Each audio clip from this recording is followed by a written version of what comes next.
શ્રી ગણેશાય નમઃ. જય શ્રી કૃષ્ણ. મારી ચેનલમાં તમારું હાર્દિક સ્વાગત છે, જ્યાં તમને આપણી ધર્મ, સંસ્કૃતિ અને પરંપરાઓ સાથે જોડાયેલી પવિત્ર કથાઓ સાંભળવા મળે છે. આજે આપણે પિતૃપક્ષ સાથે જોડાયેલી પૌરાણિક કથાઓ અને તેની સાથે સંકળાયેલી કેટલીક અન્ય બાબતો વિશે જાણીશું. તો ચાલો શ્રાદ્ધની કથાનો આરંભ કરીએ.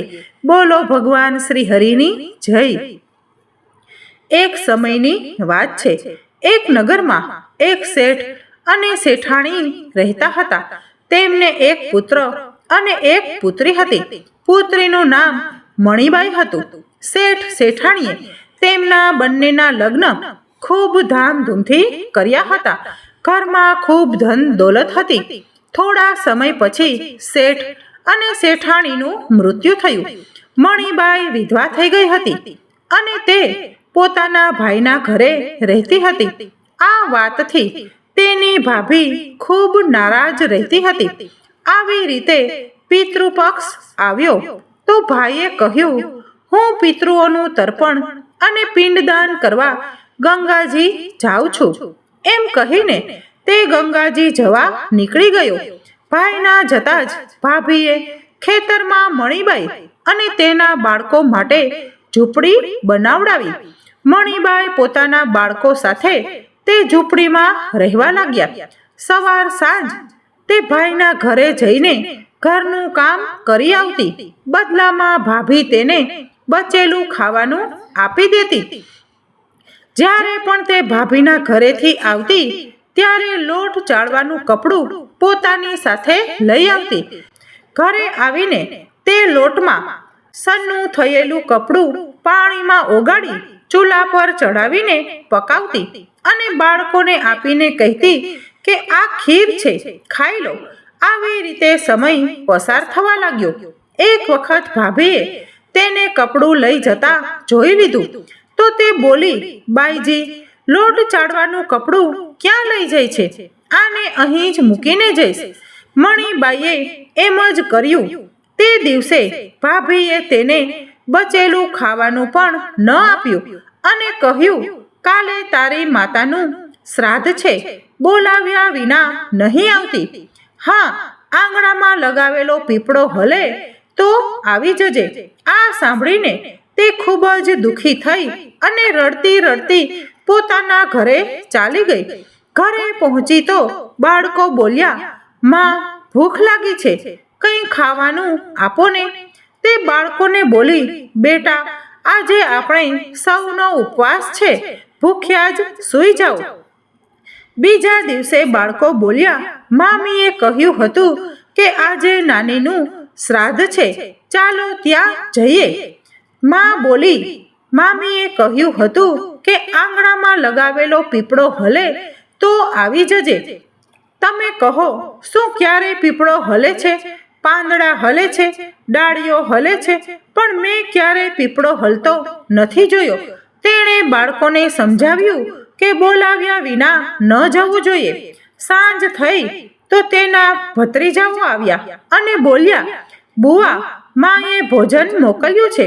તેણે જોયું તો ભોજનના નામે 2 સૂકી રોટલી ઉપર થોડા ચોખા મૂકેલા હતા. આ જોઈને તેને ખૂબ ગુસ્સો આવ્યો અને તેણે પોતાના બાળકોને કહ્યું, આને ઝૂંપડીની ઉપર ફેંકી દો. અને તે ભૂખી જ પોતાના બાળકોને લઈને સૂઈ ગઈ. આખી રાત તે ગંગા માતાને યાદ કરતી રહી અને બોલી, હે માં ગંગે, મારા ભાઈની રક્ષા કરજો, તે અમારી રક્ષા કરશે. બીજા દિવસે ભાભી આવી અને બોલી, બાઈજી, કાલે તારા પિતાનું શ્રાદ્ધ છે, બોલાવ્યા વિના ન આવતી, પણ આંગણાનો પીપળો હલે તો આવી જજે. બીજા દિવસે પણ તે ભાભીના ઘરે ભોજન માટે ન ગઈ. સાંજે ફરી તેના ભત્રીજાઓ આવ્યા અને 2 સૂકી રોટલી અને ચોખા આપ્યા. તેણે ફરી તે રોટલી અને ચોખા ઝૂંપડીની ઉપર ફેંકી દીધા અને ભૂખી જ બાળકોને લઈને સૂઈ ગઈ અને આખી રાત રડતી રડતી માં ગંગાને પ્રાર્થના કરતી રહી. આ રીતે પિતૃપક્ષના 16 દિવસો પસાર થયા અને તેનો ભાઈ પાછો આવ્યો. તેને જોયું કે તેના ઘરના આંગણામાં કીચડ જ કીચડ ભરેલું છે. તે પોતાની પત્નીને પૂછવા લાગ્યો, આ કેવું કીચડ છે? મારી બહેન અને મારા ભાણેજ ક્યાં છે? તો તેની પત્ની બોલી, શ્રાદ્ધના આખા 16 દિવસો સુધી મેં તારી બહેન અને ભાણેજના પગ કાચા દૂધથી ધોયા છે, એટલે અહીં કીચડ થયું છે. તારી પીઠ પાછળ મેં તેમની ખૂબ સેવા કરી છે, ખીર પૂરી ખવડાવી છે, તેમ છતાં તે મારાથી નારાજ થઈને ખેતરમાં ઝૂંપડી બનાવીને રહે છે. ભાઈ ખેતરે પહોંચ્યો તો જુએ છે કે ત્યાં કોઈ ઝૂંપડી ન હતી. ત્યાં એક આલીશાન મહેલ બન્યો હતો, જેના આંગણામાં તેના ભાણેજ રમી રહ્યા હતા. તેણે જઈને પોતાની બહેનને પૂછ્યું, બહેન, આ બધું શું છે? ત્યારે તેણે પોતાના ભાઈને બધી વાત કરી અને કહ્યું, ભાઈ, જે તારા આંગણામાં કીચડ છે તે કાચા દૂધથી નહીં પણ ભાભીના વ્યવહારથી થયેલું છે.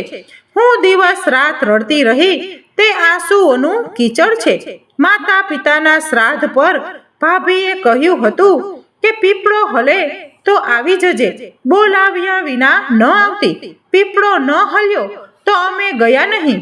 અને સાંજે તેમણે 2 રોટલી અને ચોખા મોકલ્યા, જે ગુસ્સામાં મેં ઝૂંપડીની ઉપર ફેંકી દીધા. માતા પિતાના આશીર્વાદ તારી સાથે અને ગંગા મૈયાની કૃપાથી આ સૂકી રોટલીઓ સોનામાં અને ચોખા હીરા મોતીમાં બદલાઈ ગયા, જેની અસરથી આ બધું થયું છે. ભાઈએ પોતાની બહેન પાસે પોતાની પત્નીની ભૂલ માટે માફી માંગી અને ઘરે ચાલવા કહ્યું. ત્યારે બહેને કહ્યું, ભાઈ, ગંગા મૈયાએ તારી રક્ષા કરી, તું અમારી રક્ષા કરીશ, પણ હવે અમે અહીં જ રહીશું. આ સાંભળીને ભાઈએ પોતાના માતા પિતાને યાદ કર્યા અને બોલ્યો, મારા પિતૃઓએ જેમ મારી બહેન અને ભાણેજની રક્ષા કરી, તેમના દુઃખ કાપ્યા, તેમ બધાના દુઃખ કાપો અને બધાની રક્ષા કરો.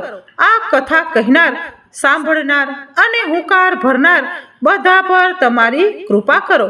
બોલો ભગવાન શ્રી હરિની જય.